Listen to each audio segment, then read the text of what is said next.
Vibroakustiskā terapija ir pasaulē atzīta un uz zinātniskiem pētījumiem balstīta medicīniska metode, kurā izmanto zemo frekvenču skaņu diapazonā no 20 līdz 120 Hz. Organismam ir sava vibrācija, un arī ārējai skaņai ir sava vibrācija. Un šis organisms ar šo ārējo skaņu savā starpā var nonākt rezonansē. Un, kad organisms ir vesels, šī bioloģiskā rezonanses sistēma ir līdzsvarā. Bet tikko organisms saslimst, vai viņam ir milzīgs stress vai kāda trauma, šī bioloģiskā rezonanses sistēma ir izjaukta. Un tieši skaņa var darboties kā tāds palīgs, jeb šo frekvenču pārslēdzējs, palīdzot organismam atgriezties dabīgajā rezonanses sistēmā bez agresīvas iejaukšanās.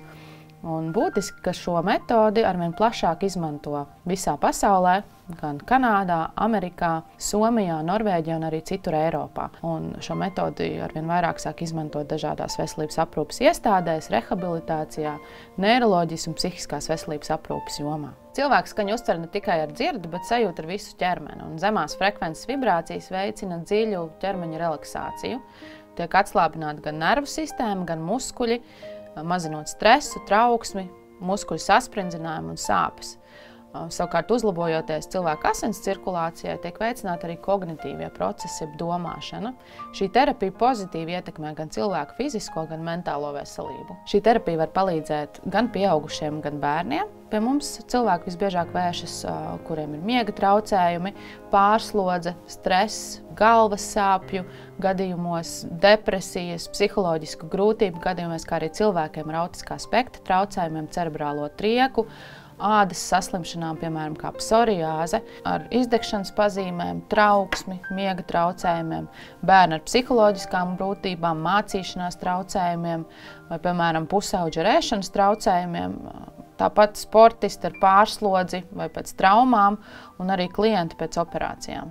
Ar šo metodu pasaulē strādā psihologi, psihoterapeiti, mūzikas terapeiti, fizioterapeiti un citi veselības aprūpes un rehabilitācijas speciālisti, kas vibroakustisko terapiju izmanto kā papildu terapiju, lai panāktu labākus atvesaļošanās rezultātus, un tāpat šo metodu izmanto arī izglītības un speciālās izglītības vidē. Savukārt Latvijā šo metodi atbilstoši apstiprinātajām medicīniskajām tehnoloģijām kā papildu terapiju izmanto ārstniecības personas. Vibroakustiskā terapija ir pieejama vienā vietā Latvijā, terapijas centrā Skaņas un mūzika, kur ir vienīgie certificētie vibroakustiskās terapijas speciālisti, kas metodu apgūši Somijā, Vibroakustiskās terapijas un pētījumu centrā. Vibroakustisko terapiju var izmantot individuāli vai kā papildu terapiju, un šī terapija palīdz atgriezt ķermeni tā dabīgajā rezonanses sistēmā, iedarbinot organismu pašregulācijas un pašdziedināšanās sistēmu. Laipni lūgti!